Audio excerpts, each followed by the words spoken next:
Kuinteti i Akademisë së Arteve do të jap një koncert të martën në mbrëmje, ku për herë të parë në skenat shqiptare do të interpretohet piano kuinteti Trofta i Franz Schubert. Kjo vepër është ndërtuar në 5 kohë, ku koha e parë Allegro vivace në La major është në formë sonate. Rëndësia e kësaj vepre konsiston në përdorimin e një gjuhë origjinale dhe harmonike me mediante dhe kromatizma. Nesër mbrëma do të luajmë Troftën, kuintetin e famshëm të Schubertit. Është një nga veprat më unike, si përsa e përket mënyrës së tingëllimit, formacionit për të cilit përbëhet, nga instrumentat të cilit përbëhet, edhe ajo që është më rëndësishme është një vepër e cila luhet për herë të parë në skenën shqiptare.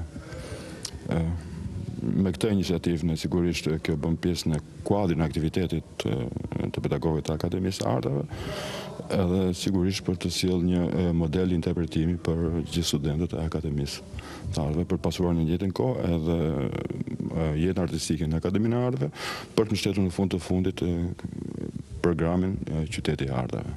Në koncert do të interpretojnë pedagogët e Akademisë së Arteve, Vojsava Manaj në piano, Lorenz Radovani violin, Arjan Pacho viol, Gëzim Belegu në cello dhe Arben Basha në kontrabas.